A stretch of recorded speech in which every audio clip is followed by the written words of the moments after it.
Hi everyone, PK ലേണിംഗ്സിൻ്റെ ഒരു പുതിയ English PYQ എപ്പിസോഡിലേക്ക് സ്വാഗതം. ഇതിന് മുൻപ് നമ്മൾ ചെയ്തിട്ടുണ്ടായിരുന്നത് PYQs ഓഫ് വൊക്കാബുലറി ആയിരുന്നു. അതിനകത്ത് 5 ടോപ്പിക്കിൽ നിന്ന് ഒരു 18 ക്വസ്റ്റ്യൻ 2020 ചോദിച്ച ക്വസ്റ്റ്യൻസ് ആയിരുന്നു നമ്മൾ എടുത്തിട്ടുണ്ടായിരുന്നത്.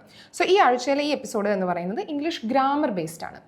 ആദ്യത്തെ 2 ടോപ്പിക്സ്, അതായത് types of sentences and interchange of സെൻറ്റൻസസും ഡിഫറെൻറ്റ് പാർട്സ് ഓഫ് സ്പീച്ചിനെ ബേസ് ചെയ്ത് 2020 ചോദിച്ചിരിക്കുന്ന എല്ലാ ക്വസ്റ്റ്യൻസും എടുത്തിട്ടായിരിക്കും നമ്മൾ ഇന്ന് അനലൈസ് ചെയ്യാൻ പോകുന്നത്. സോ വേറൊന്നും പറയാനില്ല, ഗ്രാമറിൻ്റെ ആദ്യത്തെ എപ്പിസോഡാണ്. വൊക്കാബുലറിയുടെ ഒരു എപ്പിസോഡ് നമ്മൾ പോയിട്ടുണ്ട്. അപ്പോൾ ഒരു ഗ്രാമർ വൊക്കാബുലറി ഈ രീതിയിലായിരിക്കും നമ്മൾ പോകുന്നത്. സോ ഫസ്റ്റ് ക്വസ്റ്റ്യനിലേക്ക് പോവാം. കൂടുതലൊന്നും പറയാനില്ല. Types of sentences and interchange of sentences different parts of speech എന്ന് പറയുന്നത് നമ്മുടെ ഗ്രാമർ പോർഷൻ്റെ ഫസ്റ്റ് പോർഷൻസ് ആണ്. വളരെ ഇമ്പോർട്ടൻ്റ് ആണ്. ഒരുപാട് ക്വസ്റ്റ്യൻസും വരുന്ന ഒരു ഏരിയ ആണ്.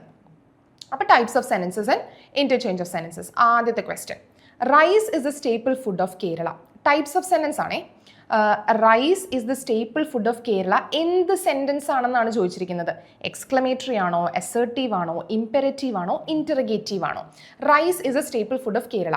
അപ്പോൾ ഇതൊരു സിമ്പിൾ സ്റ്റേറ്റ്മെൻറ്റ് ആണെന്ന് നമുക്കറിയാലോ. ഏത് തരത്തിലുള്ള സെൻറ്റൻസ് ആണെന്നാണ് ചോദിച്ചിരിക്കുന്നത്. എക്സ്ക്ലമേറ്ററി സെൻറ്റൻസ് ആണെങ്കിൽ നമുക്കറിയാം അതിനകത്തൊരു സ്ട്രോങ് ഇമോഷൻ പ്രകടിപ്പിക്കുന്ന ഒരു സെൻറ്റൻസ് ആയിരിക്കും. ആ സെൻറ്റൻസിൻ്റെ അവസാനം മിക്കവാറും ഒരു എക്സ്ക്ലമേഷൻ മാർക്കും ഉണ്ടാവും. ഇതിനകത്ത് എക്സ്ക്ലമേഷൻ മാർക്കൊന്നും പറയാനില്ല. And rice is a staple food of Kerala എന്ന് പറയുമ്പോൾ പ്രത്യേകിച്ച് ഒരു വികാരം വരേണ്ട കാര്യമില്ല. അതുകൊണ്ട് എക്സ്ക്ലമേറ്ററി സെൻറ്റൻസ് അല്ല എന്ന് നമുക്ക് പറയാം. പിന്നെ വരുന്നത് ഇംപെരറ്റീവ്, ഓപ്ഷൻ സി വരുന്നത് ഇംപെരറ്റീവ് സെൻറ്റൻസ് ആണ്. ഇംപെരറ്റീവ് സെൻറ്റൻസ് എന്ന് പറയുമ്പോൾ എന്താണ്? അതിനകത്തൊരു അഡ്വൈസ്, ഒരു വിഷ്, ഒരു സജഷൻ, ഇതൊക്കെ പറയുന്നതാണ് ഇംപെരറ്റീവ് സെൻറ്റൻസ് എന്ന് പറയുന്നത്. ഈ 3 ഘടകങ്ങളിൽ വരണം. ഓക്കെ, ഇംപെരറ്റീവ് ആവണമെങ്കിൽ. Rice is a staple food of Kerala എന്ന് പറയുമ്പോൾ അതിനൊരു അഡ്വൈസ് ഇല്ല, ഒരു വിഷ് ഇല്ല, ഒരു സജഷൻ ഇല്ല. അപ്പോൾ അത് ഇംപെരറ്റീവ് സെൻറ്റൻസും അല്ല. പിന്നെ വരുന്നത് ഇൻറ്ററഗേറ്റീവ് സെൻറ്റൻസ് ആണ്. ഇൻറ്ററഗേഷൻ എന്ന് വെച്ചാൽ എന്താ? നമ്മളൊരു ക്വസ്റ്റ്യൻ ചോദിക്കുകയാണ്. ഒരു ക്വസ്റ്റ്യൻ ചോദിക്കണമെങ്കിൽ വേണമെങ്കിൽ അതൊരു ക്വസ്റ്റ്യൻ വേർഡ് തുടങ്ങണം, അല്ലെങ്കിൽ ഒരു ക്വസ്റ്റ്യൻ മാർക്ക് ഉണ്ടായിരിക്കണം. ഇതൊന്നും അതിനകത്ത് കാണാനില്ല. അപ്പോൾ അത് ഇൻറ്ററഗേറ്റീവ് സെൻറ്റൻസ് അല്ല. പിന്നെ അവസാനം വരുന്നതാണ് അസേർട്ടീവ് സെൻറ്റൻസ്. അസേർട്ടീവ് സെൻറ്റൻസ് എന്ന് പറഞ്ഞാൽ ഒരു സിമ്പിൾ സ്റ്റേറ്റ്മെൻറ്റ് ആണ്.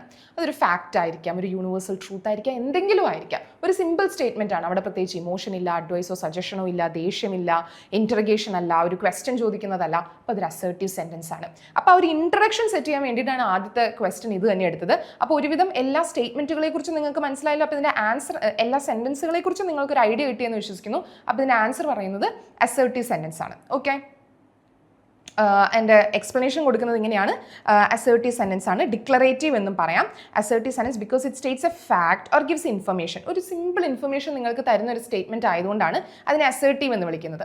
ഇനി രണ്ടാമത്തെ സെൻറ്റൻസ് എന്താ? When everything fails God helps you. ഇവിടെ അസേർട്ടീവ് എക്സ്ക്ലമേറ്ററി അല്ല ചോദിച്ചിരിക്കുന്നത്. പകരം സിമ്പിൾ ആണോ, കോംപ്ലക്സ് ആണോ, കോമ്പൗണ്ട് ആണോ, അതോ കോമ്പൗണ്ട് കോംപ്ലക്സ് ആണോ എന്നാണ്.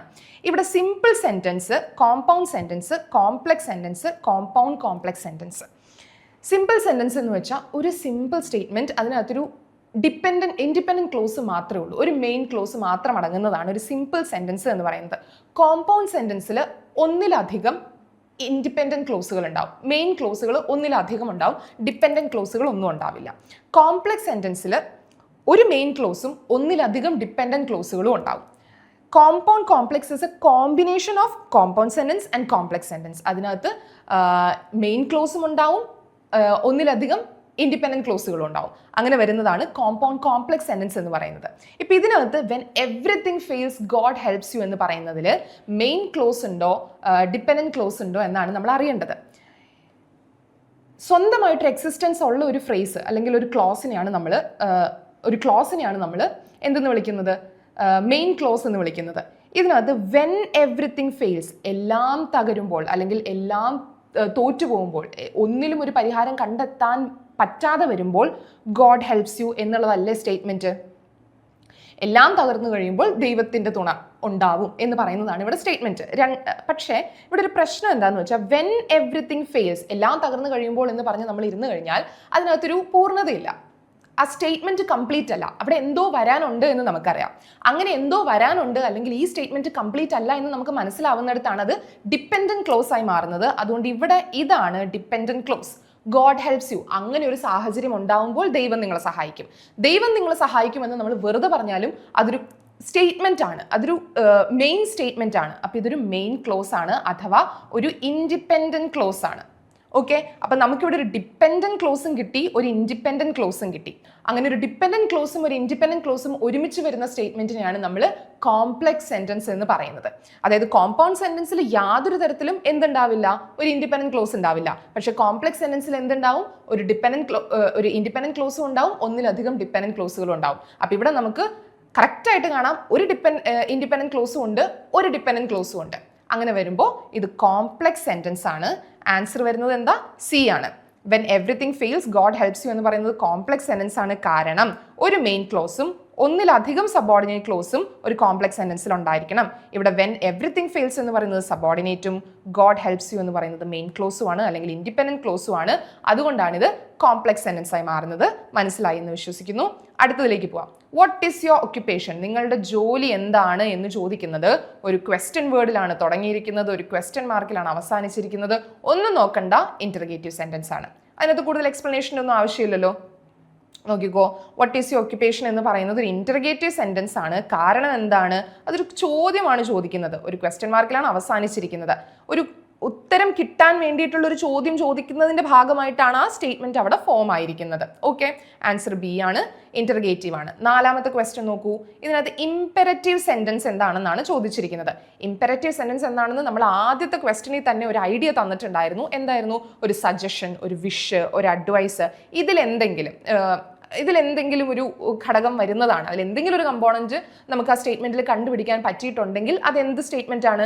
ഇംപെരറ്റീവ് സ്റ്റേറ്റ്മെന്റ് ആണ്. ഇതിൽ ആദ്യത്തെ statement he is so cute, exclamation മാർക്കും ഉണ്ട്. അവനെ കാണാൻ എന്ത് രസാ, അവൻ എന്ത് ക്യൂട്ടാ എന്ന് പറയുന്നതിനകത്ത് ഒരു സ്ട്രോങ് ഇമോഷൻ വരുന്നുണ്ട്, ഒരു എക്സ്ക്ലമേഷൻ മാർക്കും ഉണ്ട്. അപ്പം അതെന്തായാലും എന്തല്ല, ഇംപെരറ്റീവ് സെന്റൻസ് അല്ല. ഇംപെരറ്റീവിൽ നമ്മൾ സജഷനോ അഡ്വൈസോ വിഷോ ഒക്കെയാണ് വരേണ്ടത്. അവൻ സുന്ദരനായിരുന്നെങ്കിൽ എന്ന് പറയുന്നിടത്ത് ഇംപെരറ്റീവ് വരും. അവൻ എന്ത് സുന്ദരനാ എന്ന് പറയുന്നിടത്ത് ഇംപെരറ്റീവ് വരില്ല. ദ പ്ലാന്റ് ഈസ് ഗ്രീൻ, ആ ചെടി പച്ചയാണ്, പച്ച നിറത്തിലുള്ള ഒരു ചെടിയാണ് അത് എന്ന് പറയുന്നത് ഒരു സിമ്പിൾ അസേർട്ടീവ് സെൻറ്റൻസ് ആണ്. അവിടെ ഒരു കാര്യം പറഞ്ഞു വെക്കുന്ന മാത്രമേ ഉള്ളൂ, അത് ഇംപെരറ്റീവ് അല്ല. ആ ചെടി പച്ചയായിരുന്നെങ്കിൽ, ആ ചെടി പച്ചയായിരുന്നെങ്കിൽ എന്ന് ഞാൻ ആഗ്രഹിക്കുന്നു, നീ പച്ചയാകൂ ചെടി എന്നൊക്കെ പറയുന്നിടത്താണ് എന്ത് വരുന്നത്? ഇംപെരറ്റീവ് വരുന്നത്. വേർ ഈസ് മൈ റാബിറ്റ്, എൻ്റെ മുയൽ എവിടെ എന്ന് പറയുന്നിടത്ത് ഒരു ക്വസ്റ്റ്യൻ മാർക്ക് ഉണ്ട്, ഒരു ക്വസ്റ്റ്യൻ വേർഡിലാണ് ആരംഭിക്കുന്നത്. അപ്പോൾ എന്തായാലും അത് ഇന്റർഗേറ്റീവ് സെൻറ്റൻസ് ആണ്, അത് ഇംപെരറ്റീവ് സെൻറ്റൻസ് അല്ല. Read this book now, book എടുക്കടാ, ഈ പുസ്തകം ഇപ്പം നീ വായിക്കണം എന്ന് പറയുന്നിടത്താണ് എന്ത് വരുന്നത്? ഒരു അഡ്വൈസ് അല്ല, റീഡ് ദിസ് ബുക്ക് നൗ എന്ന് പറയുന്നിടത്ത് ഒരു ആക്ഷൻ ചെയ്യാൻ അവരെ പ്രേരിപ്പിക്കുകയാണ്. ഒരു സജഷനോ ഒരു അഡ്വൈസോ ഒക്കെ ആയിട്ട് എടുക്കാം. അങ്ങനെ വരുമ്പോൾ റീഡ് ദിസ് ബുക്ക് നൗ എന്ന് പറയുന്നതാണ് ഇവിടെ ഇംപെരറ്റീവ് സെൻറ്റൻസ് ആയിട്ട് വരുന്നത്. Okay, read this book now ആണ് ഇവിടെ ഇംപെരറ്റീവ് സെൻറ്റൻസ്. ആൻസർ ഡി ആണ്. ഓർഡറോ റിക്വസ്റ്റോ അഡ്വൈസോ ഇൻസ്ട്രക്ഷനോ, അപ്പോൾ ഒരു ഇൻസ്ട്രക്ഷൻ ആണ്, സജഷൻ അല്ല, ഒരു ഇൻസ്ട്രക്ഷൻ ആണത് എന്ന് നമുക്ക് എടുക്കാം. Here is a speaker giving an order or instruction to read the book immediately. പെട്ടെന്ന് ബുക്ക് വായിക്കാനുള്ള ഇൻസ്ട്രക്ഷൻ കൊടുത്തതുകൊണ്ടാണ് അതവിടെ ഇംപെരറ്റീവ് സെൻറ്റൻസ് ആയി മാറുന്നത്. അഞ്ചാമത്തെ ക്വസ്റ്റ്യൻ നോക്കൂ, കുറച്ച് ടഫ് ലെവലിലുള്ളതാണ്. കാരണം ഇത് KS ഓഫീസറിൻ്റെ ക്വസ്റ്റ്യൻ ആയിരുന്നു. ഇതുവരെ നമ്മൾ ഇതെന്ത് സ്റ്റേറ്റ്മെന്റ് ആണ്, എങ്ങനത്തെ സ്റ്റേറ്റ്മെന്റ് ആണ് എന്ന് ഈസി ആയിട്ട് എത്താമെങ്കിൽ ഇത് അത്ര ഈസി ആയിട്ട് എത്താൻ പറ്റില്ല, അത്രേ ഉള്ളൂ. അപ്പോൾ ഇത്രയും ആലോചിച്ചാൽ മതി.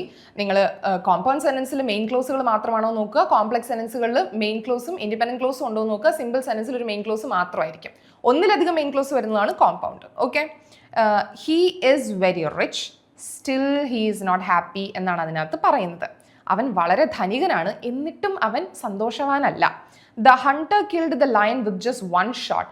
ആ വേട്ടക്കാരൻ ആ സിംഹത്തെ കൊന്നത് ഒരേ ഒരു ഷോട്ടിലാണ്.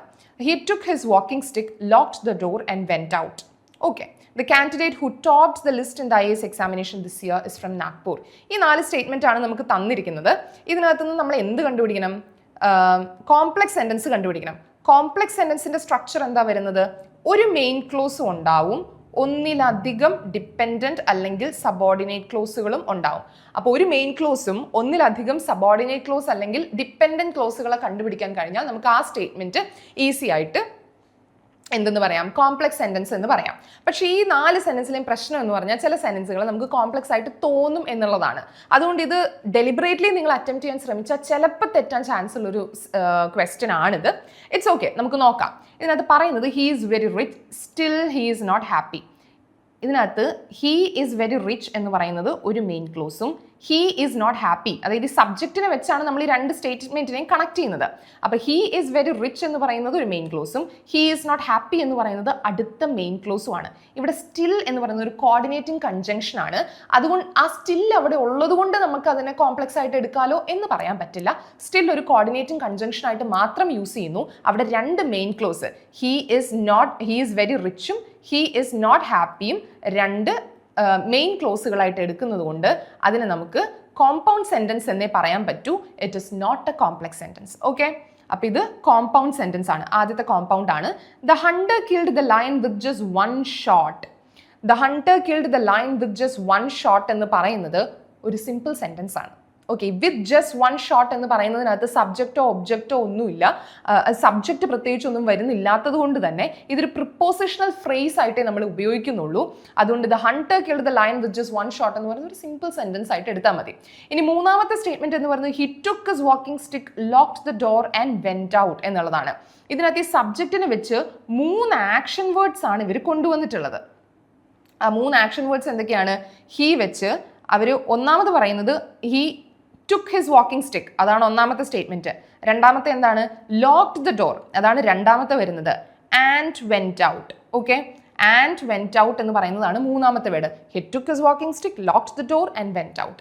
ഇത് ആ സബ്ജക്റ്റ് ചെയ്യുന്ന 3 ആക്ഷനുകളെ ഒരു കോമയും ഒരു ആൻഡും വെച്ച് ജോയിൻ ചെയ്യിപ്പിച്ചു എന്നേ ഉള്ളൂ. അല്ലാതെ ഇത് വളരെ ഡിഫറെൻ്റ് ആയ പല സ്റ്റേറ്റ്മെന്റുകളൊന്നും അല്ല. അതിനെയും നമുക്കൊരു കോമ്പൗണ്ട് സെന്റൻസിന്റെ കാറ്റഗറിയിലേക്ക് പെടുത്താൻ പറ്റൂ. അതിനകത്ത് ഡിപ്പെൻഡന്റ് ക്ലോസുകളൊന്നും കണ്ടെത്താൻ സാധിക്കാത്തത് കൊണ്ട് അതും എന്തായി? കോമ്പൗണ്ട് ആയി, കോംപ്ലക്സ് അല്ല. ഈ 3 സ്റ്റേറ്റ്മെന്റുകളും കോമ്പൗണ്ട് അല്ലാത്ത സാഹചര്യത്തിൽ നമുക്ക് പറയാൻ പറ്റും നാലാമത്തെ ആണ് കോംപ്ലക്സ് സെന്റൻസ് ആവാൻ പോകുന്നത്. എന്തുകൊണ്ടെന്നും കൂടെ നോക്കാം. The candidate who topped the list in the IAS examination this year is from Nagpur. ഇതിനകത്ത് ദ കാൻഡിഡേറ്റ് ആണ് സബ്ജക്റ്റ് വരുന്നത്. The candidate is from Nagpur എന്നുള്ളതാണ് ആദ്യത്തെ മെയിൻ ക്ലോസ് വരുന്നത്. The candidate who topped the list in the IAS examination എന്ന് പറയുന്നതാണ് dependent close വരുന്നത്. അതിനകത്ത് നമുക്ക് ആ സെന്റൻസിൽ ഒരു ക്ലാരിറ്റി ഉണ്ട്. അതായത് the candidate who topped the IAS examination this year മാത്രം വെച്ച് നമ്മൾ അവിടെ കട്ട് ചെയ്ത് കഴിഞ്ഞാൽ നമുക്കൊരു കംപ്ലീറ്റ് സെന്റൻസ് അവിടെ കിട്ടുന്നില്ല. ഈ വർഷം IAS എക്സാമിനേഷൻ ക്ലിയർ ചെയ്ത ഒരു കാൻഡിഡേറ്റ്, എന്തോ പറയാനില്ലേ, ഇനി വരാനുണ്ട്. അതാണ് അയാൾ നാഗ്പൂരിൽ നിന്നാണ് എന്ന് പറയുന്നിടത്താണ് സ്റ്റേറ്റ്മെന്റ് കംപ്ലീറ്റ് ആവുന്നത്. അതുകൊണ്ട് അവിടെ ഒരു മെയിൻ ക്ലോസും ഒരു ഡിപ്പെൻഡന്റ് ക്ലോസും വരുന്നതുകൊണ്ട് ആ സ്റ്റേറ്റ്മെന്റ് എന്ത് തരത്തിലുള്ള സെന്റൻസ് ആയി? അതൊരു കോംപ്ലക്സ് സെന്റൻസ് ആയി. അത്രയും മനസ്സിലായല്ലോ? കുറച്ച് ടഫാണ്, but it's okay. The candidate who topped the list in the IAS examination this year is from Nagpur. ഇതിനകത്ത് main clause the candidate is from Nagpur എന്നുള്ളതാണ്. സബോർഡിനേറ്റ് വരുന്നത് who topped the list in the IAS examination this year എന്നുള്ളതാണ്. ഇതിനകത്ത് who എന്ന് പറയുന്ന ഒരു relative pronoun ആണ്. അത് വെച്ച് അതിനെ കണക്ട് ചെയ്തിട്ടുണ്ട്. അതൊരു കോംപ്ലക്സ് സെന്റൻസ് ആണ്. അടുത്തതിലേക്ക് പോവാം. ഓക്കെ, അപ്പോൾ ഇതുവരെ നമ്മൾ പറഞ്ഞുകൊണ്ടിരുന്നത് types of sentence and interchange of സെന്റൻസിനെ കുറിച്ചാണ്. ഇവിടെ ഇന്റർചേഞ്ച് ഓഫ് സെന്റൻസിനെ കുറിച്ച് 2020 ക്വസ്റ്റ്യൻ ഒന്നും വന്നിട്ടില്ല, വിച്ച് മീൻസ് അത്രയും ടഫായിട്ട് അവർ ചോദിക്കാനുള്ള ചാൻസുകൾ പിന്നീട് 1-2 ക്വസ്റ്റ്യൻസ് വന്നിട്ടുണ്ട് എന്നുള്ളതല്ലാതെ ആ ഇന്റർചേഞ്ച് ഓഫ് സെന്റൻസിൽ അത്ര കട്ടിയായിട്ട് അവർ ചോദിക്കാറില്ല. ടൈപ്സ് ഓഫ് സെന്റൻസിൽ എക്സ്ക്ലമേറ്ററി, അസേർട്ടീവ്, പിന്നെ ഇന്റർഗേറ്റീവ്, ഇംപെറേറ്റീവ്, ഇതൊക്കെ എന്താണ് എന്ന് അറിഞ്ഞിരുന്നാൽ തന്നെ അതിൻ്റെ ഒരു 4-5 ക്വസ്റ്റ്യൻസ് ഇതാണ് എന്ന് വിചാരിച്ച് നിങ്ങൾ പഠിച്ചാൽ തന്നെ നിങ്ങൾക്ക് പഠിക്കാവുന്നതുള്ളൂ. കോമ്പൗണ്ട് കോംപ്ലക്സ് സിമ്പിൾ സെന്റൻസ് വരുന്നത് കുറച്ച് കട്ടിയാണ്. അതിനകത്ത് ഒരു മെയിൻ ക്ലോസ് ആണെങ്കിൽ സിമ്പിൾ സെന്റൻസ്, ഒന്നിലധികം മെയിൻ ക്ലോസുകളാണെങ്കിൽ കോമ്പൗണ്ട് സെന്റൻസ്, ഒരു മെയിൻ ക്ലോസും ഒന്നിലധികം സബോർഡിനേറ്റ് ക്ലോസുകളും ആണെങ്കിൽ കോംപ്ലക്സ് സെന്റൻസ്. കോമ്പൗണ്ട് കോംപ്ലക്സ് വെച്ച് അത്ര നിങ്ങൾക്ക് ടഫായിട്ട് വരാറില്ല. ഈ 3 കൃത്യമായിട്ട് പഠിച്ചു വെച്ചാൽ മതി. ഇനി ഡിഫറെന്റ് പാർട്സ് ഓഫ് സ്പീച്ച് എന്ന് പറയുമ്പോൾ നിങ്ങൾക്ക് അറിയാലോ അതിനകത്ത് എന്തൊക്കെ വരുന്നുണ്ട്? Verb, noun, pronoun, adjective, adverb, preposition, മറ്റേ പ്രൊനൗൺസ്, റിലേറ്റീവ് പ്രൊനൗൺസ്, ഇതെല്ലാം വരുന്നതാണ് ഡിഫറെന്റ് പാർട്സ് ഓഫ് സ്പീച്ച് എന്ന് പറയുന്നത്. ടഫാണോ? അല്ല. എന്തൊക്കെയാണ് എന്ന് അറിഞ്ഞിരുന്ന് ആ സെന്റൻസിനെ നിങ്ങൾക്കൊന്ന് അനലൈസ് ചെയ്യാനായിട്ട്, ഓക്കെ ഇതാണെങ്കിൽ ഇതായിരിക്കും എന്ന് പറഞ്ഞ് മനസ്സിലാക്കി എടുക്കാനുള്ള ഒരു പ്രാപ്തി ഉണ്ടെങ്കിൽ ഡിഫറെന്റ് പാർട്സ് ഓഫ് സ്പീച്ച് എന്ന് പറയുന്നത് അത്ര ഡിഫിക്കൽട്ട് ആയൊരു പോർഷൻ ആണ് എന്ന് എനിക്ക് തോന്നുന്നില്ല. അപ്പോൾ അതിൽ ചോദിച്ചിരിക്കുന്ന ക്വസ്റ്റ്യൻസ് നമുക്ക് നോക്കാം. ആദ്യത്തെ എന്താ? ദേ ലീഡ് എ ഹാപ്പി ലൈഫ്. അവരൊരു ഹാപ്പി ലൈഫാണ് ലീഡ് ചെയ്യുന്നത്. ഇതിനകത്ത് ഹാപ്പി എന്താണെന്നാണ് ചോദിച്ചിരിക്കുന്നത്. ഇതിനകത്ത് ലൈഫ് നൗൺ ആണെന്ന് നിങ്ങൾക്ക് അറിയാലോ, വെർബ് അല്ല. ലൈഫ് എന്ന് പറയുന്നത് അവിടെ നൗൺ ആണ്. ദേ സബ്ജക്റ്റ്, ദേ എന്ന് പറയുന്ന സബ്ജക്റ്റ് ഒരു വളരെ സന്തോഷകരമായ ജീവിതം നയിക്കുന്നു എന്ന് പറയുന്നിടത്ത് ജീവിതം എന്ന് പറയുന്നത് നൗണും ആ നൗണിനെ ഡിസ്ക്രൈബ് ചെയ്യാൻ എടുത്തിരിക്കുന്ന വാക്കുമാണ് ഹാപ്പി എന്ന് പറയുന്നത്. ഈ ഹാപ്പിനെ നമുക്ക് മാറ്റിയിടാം. Happy, they lead sad life, they lead curious life, excited life, ഇങ്ങനെ എന്ത് വേണമെങ്കിലും നമുക്ക് ഇടാം. അത് ആ നൗണിനെ ഡിസ്ക്രൈബ് ചെയ്യാൻ വേണ്ടി എന്ത് വാക്ക് വന്നാലും ആ വാക്കിനെ പറയുന്ന പേരാണ് അഡ്ജക്റ്റീവ്. ഓപ്ഷൻ ബി ആണ് ആൻസർ. വെർബ് എന്ന് പറയുന്നത് ആക്ഷൻ വേർഡ് ആണ്. അഡ്വേർബ് എന്ന് പറയുന്നത് വെർബ് എന്ന് പറയുന്നത് ആക്ഷൻ വേർഡ് ആണ്. അഡ്വേർബ് എന്ന് പറയുന്നത് വെർബിനെ ഡിസ്ക്രൈബ് ചെയ്യുന്നതാണ്. നൗൺ എന്ന് പറയുന്നത് എന്തിനെ കുറിച്ചാണോ അവിടെ പറയുന്നത്, ആ പ്രോപ്പർ സാധനം എന്താണോ അതാണ് നൗൺ എന്ന് പറയുന്നത്. ഓക്കെ, നാമം ആണ് നൗൺ എന്ന് പറയുന്നത്. അപ്പോൾ അഡ്ജക്റ്റീവ് ആണ് ഇവിടെ ആൻസർ വരുന്നത്. An adjective describes or qualifies a noun. Happy is an adjective in the sentence, they lead a happy life. അത്രേ ഉള്ളൂ. അത് ഈസിയാണ്. ഇനി complete the sentence using suitable relative pronoun. Relative pronouns വെച്ച് ഒരുപാട് ക്വസ്റ്റ്യൻസ് ഇതിനകത്ത് കാണാൻ കഴിയും. അപ്പോൾ റിലേറ്റീവ് പ്രൊനൗൺ എന്ന് വെച്ചാൽ എന്താണ്? ഒരു സെന്റൻസിൽ ഒരു നൗണിനെ കുറിച്ച് ഓൾറെഡി പരാമർശിച്ചിട്ടുണ്ട്, ഇനി അതിനെ വീണ്ടും വേറെ എന്തോ ആയിട്ട് ഒരു പ്രൊനൗൺസ് പരാമർശിച്ചിട്ടുണ്ട്. അപ്പോൾ അതിനെ ഇനി വീണ്ടും എന്തോ ആയിട്ട് കണക്ട് ചെയ്യാൻ വേണ്ടി, വേറൊരു ക്ലോസോ ഫ്രേസോ എന്തെങ്കിലും ആയിട്ട് കണക്ട് ചെയ്യാൻ വേണ്ടി നമ്മൾ ഉപയോഗിക്കുന്ന പ്രൊനൗണിനെയാണ് റിലേറ്റീവ് പ്രൊനൗൺ എന്ന് വിളിക്കുന്നത്. ആ റിലേറ്റീവ് പ്രൊനൗൺ എന്തൊക്കെ വരാം? ഹൂ, ഹൂസ്, വിച്ച്, ഹും, ഇതെല്ലാം വരുന്നത് റിലേറ്റീവ് പ്രൊനൗൺ ആണ്. Okay, I know the man dash inaugurated the function. ആ ഫംഗ്ഷൻ ഇനോഗ്രേറ്റ് ചെയ്ത ആ അയാളെ എനിക്കറിയാം. ആ അയാള്, ഓക്കെ, ആ who, I know the man who inaugurated the function ആണ്. ഹും അല്ല, വിച്ച് അല്ല, ഹൂസ് അല്ല, ഇത് ഹൂ ആണ്. അത് പഠിച്ചു വെക്കാം. I know the man who inaugurated the function, അതാണ് അവിടെ കറക്റ്റ് ആയിട്ട് വരുന്ന relative pronoun. Relative pronoun referring to the man, ആ മാനിനെയാണ് ഉദ്ദേശിക്കുന്നത്. ഓക്കെ, അവിടെ നൗൺ ആയിട്ട് വന്നത് മാൻ തന്നെയായിരുന്നു. I know the man who inaugurated the function. Who is used for people. It ax A subject of the verb inaugurated. അത്രേ ഉള്ളൂ. അവിടെ ഹൂ ആണ് ആൻസർ വരുന്നത്. വീണ്ടും he knows the subject dash is very difficult. അവിടെ ഒരു ആളെക്കുറിച്ച് പരാമർശിച്ചത് കൊണ്ടാണ് നമ്മളവിടെ ഹൂ ഉപയോഗിച്ചത്. ഇവിടെ ഒരു വസ്തുവിനെ, സബ്ജക്റ്റ് എന്ന് പറയുന്ന ഒരു വസ്തു, ഒരു നോൺ ലിവിങ് തിങ്ങിനെ പരാമർശിക്കുമ്പോൾ നമ്മളവിടെ ഹൂ അല്ല ഉപയോഗിക്കുക, വിച്ച് ആണ്. അവിടെ ദേർ എന്ന് പറയുന്നത് ഒരു സ്ഥലത്തെയാണ്, അല്ലെങ്കിൽ വാട്ട് എന്ന് പറയുന്നത് എന്തിനെ എന്ന് ചോദിക്കുന്ന ഒരു ക്വസ്റ്റ്യൻ വേർഡ് ആയിട്ടേ വരുന്നുള്ളൂ. വാട്ട് എന്നുള്ളത് അവിടെ ഒരു പ്രോപ്പർ റിലേറ്റീവ് പ്രൊനൗൺ ആയിട്ട് ആക്ട് ചെയ്യുന്നില്ല. അവിടെ കറക്റ്റ് ആൻസർ എന്ന് പറയുന്നത് വിച്ച് തന്നെയാണ്. അടുത്തത് okay, the blank needs relative pronoun, subject ആണ് വരുന്നത്. അപ്പോൾ വിച്ച് ആണ്, which is use for things or animals, which is very difficult. അത്രേ ഉള്ളൂ. ഇനി ക്വസ്റ്റ്യൻ 9 വരുന്നത് എന്താ? Dash Raghu is rich, he is miser. ഇവിടെ കണക്റ്റീവ് ആണ് ചോദിക്കുന്നത്. കണക്റ്റീവ് വേർഡ് ആണ് നമുക്ക് വേണ്ടത്. Where, as long as, although, until എന്നൊക്കെ പറയുന്നത് എന്ത് വേർഡ്സ് ആണ്? കണക്റ്റീവ് വേർഡ്സ് ആണ്. This is like this because that is like that എന്ന് പറയുന്നിടത്ത് ആ ബിക്കോസ് ആണ് കണക്റ്റീവ് വേർഡ് ആയിട്ട് ആക്ട് ചെയ്യുന്നത്. അപ്പോൾ അവൻ ധനികനാണെങ്കിലും ഹി ഈസ് മൈസർ. ഈ മൈസർ എന്ന് വെച്ചാൽ ഒരുപാട് കാശുണ്ട്, പക്ഷെ അതെല്ലാം സ്പെൻഡ് ചെയ്യാൻ ആഗ്രഹിക്കാത്ത ഒരു വ്യക്തിയാണ് മൈസർ എന്ന് പറയുന്നത്. അപ്പോൾ ഇവിടെ ആൻസർ പറയുന്നത് where, as long as, although, until correct ആയിട്ട് വരുന്നത് although Raghu is rich, he is miser എന്നുള്ളതാണ്. ബാക്കി ഉള്ളതിൻ്റെ അർത്ഥം വെച്ച്, ഈ വേർഡ്സിൻ്റെ അർത്ഥം വെച്ച് ഈ സ്റ്റേറ്റ്മെൻറ്റിൽ കറക്റ്റ് പ്ലേസ്മെന്റ് അല്ല എന്നുള്ളത് കൊണ്ട് തന്നെയാണ് ഓൾദോ ആൻസർ വരുന്നത്. Okay, subordinating conjunction. Although Raghu is rich, he is miser. Therefore, although correctly express the contrast in the sentence. അത്രേ ഉള്ളൂ. പിന്നെ 10ാമത്തെ ക്വസ്റ്റ്യൻ വരുന്നത് we are eagerly expecting for ആർക്കോ. ഞങ്ങൾ ആർക്കോ വേണ്ടി ആകാംക്ഷയോടുകൂടി കാത്തിരിക്കുന്നു. അപ്പോൾ ആർക്കോ വേണ്ടിയാണ്. ദേ അല്ല, ദീസ് അല്ല, ദാറ്റ് അല്ല, ദെം അല്ലേ വരേണ്ടത്. We are eagerly expecting for them. ഞങ്ങൾ അവർക്ക് വേണ്ടിയാണ് കാത്തിരിക്കുന്നത്. The verb expecting requires an object pronoun. ആ object pronoun they is a subject pronoun, കുറച്ച് ടെക്നിക്കലാണ്. Them is an object pronoun. So it correctly, അതായത് ഇവിടെ കറക്റ്റ് ആൻസർ വരുന്നത് ദെം ആണ്. നിങ്ങൾ ആരെയാണ് കാത്തിരിക്കുന്നത് എന്ന ചോദ്യത്തിന് അവരെയാണ് കാത്തിരിക്കുന്നത് എന്ന ഉത്തരം വരണമെങ്കിൽ അവിടെ ദെമ്മേ വരൂ, വേറൊന്നും വരുന്നില്ല. എക്സ്പ്ലനേഷൻ വായിച്ചു നോക്കാം. പിന്നെ വരുന്ന ക്വസ്റ്റ്യൻ എന്ന് പറയുന്നത് pick out the adverb from the following sentence. Shreya sang melodiously at the function. Adverb ആണ് ചോദിച്ചിരിക്കുന്നത്. അഡ്വേർബ് എന്താണ്? വേർബിനെ ഡിസ്ക്രൈബ് ചെയ്യുന്ന ഒരു വേർഡാണ് അഡ്വേർബ് എന്ന് പറയുന്നത്.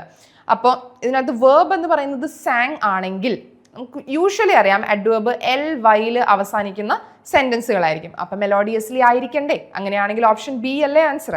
അതെ, Shreya sang melodiously at the function എന്ന് പറയുന്നത് ദ വേർഡ് മെലോഡിയസ്ലി ആണ് ഇവിടെ വെർബായിട്ട് ആക്ട് ചെയ്യുന്നത്. tells the manner in which the singing happened. എങ്ങനെയാണോ പാടിയത്, നന്നായി പാടി എന്ന് പറയുന്നിടത്താണ് മെലോഡിയസ്ലി വന്നത്. The principal has invited all of dash for a dinner tonight. ഇതിനകത്തൊന്നും എക്സ്പ്ലനേഷൻ ഒരുപാട് ആവശ്യമുള്ളതല്ല. all of us ആണ് ആൻസർ വരേണ്ടത്. all of they, all of we, none of this ഇതൊന്നുമല്ല. all of us ആണ് ഇതിനകത്ത് ആൻസർ വരിക. അതിനകത്ത് പ്രൊനൗൺ ഫോംസ് ചേഞ്ച് ചെയ്യുന്നത് ഐ ആണെങ്കിൽ മീ ആയിട്ടായിരിക്കും, വി ആണെങ്കിൽ അസ് ആയിട്ടായിരിക്കും, ദേ ആണെങ്കിൽ ദെം ആയിട്ടായിരിക്കും. ഓക്കെ, ഓൾ ഓഫ് എസ് എന്നുള്ളതാണ് കറക്റ്റ് ഫ്രേസ് വരുന്നത്. അത്രേ ഉള്ളൂ.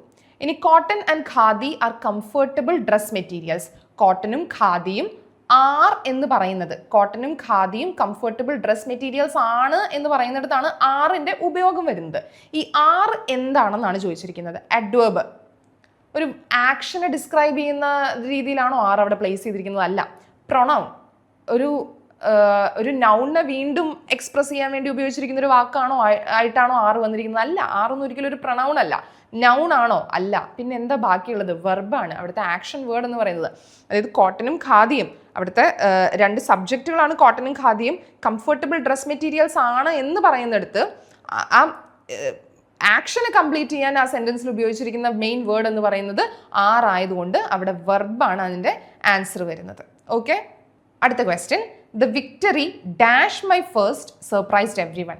എൻ്റെ വിക്ടറി, അതേതായിരുന്നു ആദ്യത്തെ വിക്ടറി? അതെല്ലാവരെയും സർപ്രൈസ് ചെയ്തു. അപ്പോൾ ഇവിടെ റിലേറ്റീവ് പ്രൊണൗൺ ആണ് ചോദിച്ചിരിക്കുന്നത്. അതെ, ഏത് വിക്ടറി ആയിരുന്നോ എൻ്റെ ആദ്യത്തെ, അതെല്ലാവരെയും സർപ്രൈസ് ചെയ്തു എന്ന് പറയുന്നിടത്ത് വിച്ച് ആണ് ആൻസർ വരേണ്ടത്. D which. The blank needs a relative pronoun clause to connect the victory was my first. അവിടെ വിച്ച് തന്നെയാണ് ആൻസർ വരിക. ഓക്കെ, അടുത്ത question. His voice was shaking despite all his efforts to control it. അവൻ എല്ലാ തരത്തിലുള്ള efforts ഇട്ട് അവൻ്റെ voice ഷേക്കിങ്ങിനെ control ചെയ്യാൻ നോക്കിയെങ്കിലും അവൻ ഷേക്ക് ചെയ്തുകൊണ്ടിരുന്നു, അവൻ്റെ വോയിസ് ട്രംബിൾ ചെയ്തു, ഷേക്ക് ചെയ്തു എന്ന് പറയുന്ന ഒരു സെൻറ്റൻസിൽ ഡിസ്പൈറ്റ് എന്ന് പറയുന്നത് എന്ത് വേർഡാണെന്നാണ് ചോദിക്കുന്നത്. എന്ത് വേർഡാണ് എന്ന് നമുക്ക് അറിയില്ല എന്ന് വെച്ചോ, ബാക്കി മൂന്നെണ്ണം അല്ല എന്ന് പറയാൻ പറ്റിക്കഴിഞ്ഞാൽ അതാണ് എന്ന് നമുക്ക് പറയാൻ പറ്റുമല്ലോ. അപ്പം അങ്ങനെയാണെങ്കിൽ ഓപ്ഷൻ എ അഡ്വേർബ്, ഒരു വേർബിനെ ഡിസ്ക്രൈബ് ചെയ്യുന്നുണ്ടോ ഡിസ്പൈറ്റ് എന്ന വാക്ക്? ഇല്ല, അഡ്വേർബ് അല്ല. അഡ്ജക്റ്റീവ്, ഒരു നൗണിനെ ഡിസ്ക്രൈബ് ചെയ്യുന്നതാണോ? അല്ല. പ്രൊണൗൺ, ഏതോ ഒരു നൗണിനെ വീണ്ടും എക്സ്പ്രസ് ചെയ്യാൻ വേണ്ടി ഉപയോഗിക്കുന്ന ഒരു നൗണാണോ, ഒരു വേർഡാണോ ഡിസ്പൈറ്റ് എന്ന് പറയുന്നത്? അല്ല. ബാക്കിയുള്ളത് പ്രിപ്പോസിഷനാണ്. ഇവിടെ പ്രിപ്പോസിഷനാണ് ആൻസർ വരുന്നത്. കാരണം എന്താണ്? His voice was shaking despite all efforts to control it. രണ്ട് കാര്യങ്ങളെ കണക്ട് ചെയ്യാൻ വേണ്ടി, അതും ഇതും തമ്മിലുള്ള, അതായത് his voice was shaking all his efforts to control it, ഈ രണ്ട് ക്ലോസുകളെ തമ്മിൽ കണക്ട് ചെയ്യാൻ ഉപയോഗിക്കുന്ന ഒരു വേർഡാണ് ഡിസ്പൈറ്റ് എന്ന് പറയുന്നത്. അവിടെ രണ്ടും തമ്മിലുള്ള ബന്ധം എസ്റ്റാബ്ലിഷ് ചെയ്യുന്നത് കൊണ്ട് പ്രിപ്പോസിഷനാണ് അവിടെ കറക്റ്റ് ആൻസർ ആയിട്ട് വരുന്നത്. Despite is a preposition. It connects the clause. ഏതൊക്കെ ക്ലോസുകൾ തമ്മിലാണ് കണക്ട് ചെയ്യുന്നത്? ഹിസ് വോയിസ് വാസ് ഷേക്കിങ്ങും all his efforts to control ഇറ്റും തമ്മിലാണ് അവിടെ കണക്ട് ചെയ്യാൻ ശ്രമിക്കുന്നത്. അത്രയാണ് ഇതിനകത്ത്. അപ്പോൾ നമ്മൾ ഇന്ന് എടുത്തിരിക്കുന്നത് interchange of sentences, types of sentence and interchange of സെൻറ്റൻസും ഡിഫറെൻറ്റ് പാർട്സ് ഓഫ് സ്പീച്ചും ആണ്. അപ്പോൾ types of sentence and interchange of സെൻറ്റൻസിൻ്റെ ഒരു സമ്മറി ഞാൻ തന്നിരുന്നു, ഏത് രീതിയിലാണ് അത് പഠിക്കേണ്ടത് എന്നുള്ളത്. ഡിഫറെൻറ്റ് പാർട്സ് ഓഫ് സ്പീച്ചിലേക്ക് വരുമ്പോൾ നിങ്ങൾക്ക് മനസ്സിലാവും, അതായത് നൗൺ എന്താണ്, അഡ്വേർബ് എന്താണ്, അഡ്ജക്റ്റീവ് എന്താണ്, റിലേറ്റീവ് പ്രൊനൗൺ എന്താണ്, പ്രൊനൗൺ എന്താണ്, ആൻഡ് കോർഡിനേറ്റിംഗ് കൺജങ്ഷൻസ്, അങ്ങനെ ഇതൊക്കെ എന്താണ് എന്നും ഒരു സെൻറ്റൻസ് തന്നു കഴിഞ്ഞാൽ അത് ഏത് രീതിയിലൊക്കെ നിങ്ങൾക്ക് പ്ലേസ് ചെയ്തെടുക്കാൻ പറ്റും. അപ്പോൾ ആർട്ടിക്കിൾസും ഉണ്ട്, പ്രിപ്പോസിഷൻസും ഉണ്ട്. അപ്പോൾ ഇതൊക്കെ ഓക്കെ, ദിസ് ഇസ് ദിസ്, അതിനകത്ത് സബ്ജക്റ്റും ഒബ്ജക്റ്റും കൂടെ കൂട്ടിക്കോളൂ. കാരണം അത് വെച്ച് നമുക്ക് ചില സ്റ്റേറ്റ്മെന്റ്സിനെ ഐഡന്റിഫൈ ചെയ്യാൻ പറ്റും. അപ്പോൾ ഒരു parts of A sentence identify ചെയ്യാൻ പറ്റുമെങ്കിൽ ഡിഫറെൻറ്റ് പാർട്സ് ഓഫ് സ്പീച്ച് എന്ന് പറയുന്നത് വളരെ ഈസി ആയൊരു ടോപ്പിക്കാണ്. അത് ഭയങ്കര ടെക്നിക്കലായിട്ട് പഠിക്കാതെ ഈസി ആയിട്ട് ആ ഇംഗ്ലീഷ് സെൻറ്റൻസിനെയൊക്കെ ഇടയ്ക്കൊക്കെ ഒന്ന് മലയാളത്തിലേക്ക് കൺവേർട്ട് ചെയ്ത് എല്ലാം ഒന്നും കറക്റ്റ് ഗ്രാമാറ്റിക്കലിയോ അല്ലെങ്കിൽ കോണ്ടെക്സ്റ്റിലോ ഒന്നും കറക്റ്റായിട്ട് കിട്ടില്ല. എങ്കിലും മലയാളത്തിലേക്ക് ഒന്ന് പറഞ്ഞു നോക്കി, ഓക്കെ ഇത് ഇങ്ങനെയാണ് വരുന്നത്, അതുകൊണ്ട് ഇതായിരിക്കും, ഓക്കെ ഇത് അഡ്വേർബ് ആയിരിക്കും, ഇത് വെർബിനെയാണ് ഡിസ്ക്രൈബ് ചെയ്യുന്നത്, ഇത് നൗണിനെയാണ് ഡിസ്ക്രൈബ് ചെയ്യുന്നത്, അപ്പോൾ അതൊരു അഡ്ജക്റ്റീവ് ആയിരിക്കും എന്നൊക്കെ പറയുന്നിടത്ത് ആ കോമൺ സെൻസും ലോജിക്കും ഒക്കെ ഉപയോഗിക്കാൻ പറ്റുന്നിടത്താണ് ഡിഫറെൻറ്റ് പാർട്സ് ഓഫ് സ്പീച്ചിൽ നമുക്ക് സ്കോർ ചെയ്യാൻ പറ്റുന്നത്. അത്രേ ഉള്ളൂ. പിന്നെ പ്രാക്ടീസ് ചെയ്യുക, PYQs പ്രാക്ടീസ് ചെയ്യുക. അങ്ങനെയാണെങ്കിൽ ഈ രണ്ട് ടോപ്പിക്സ് നിങ്ങൾക്ക് സെറ്റ് ആയിരിക്കും. 2020 അത്ര ടഫ് ക്വസ്റ്റ്യൻസ് അല്ല വന്നത്. പിന്നെയും ടഫ് ക്വസ്റ്റ്യൻസ് നമ്മൾ എക്സ്പെക്ട് ചെയ്തത് KS-ലാണ്. KS-ന്റെ ആ ഒരു മോഡൽ പിടിച്ചാണ് പിന്നീടുള്ള ഡിഗ്രി ലെവൽ എക്സാംസിൽ ക്വസ്റ്റ്യൻസ് വന്നിരിക്കുന്നത്. അത് നമുക്ക് ഇനിയുള്ള എപ്പിസോഡ്സിൽ ചെയ്യാം. So that's it for today. Thank you.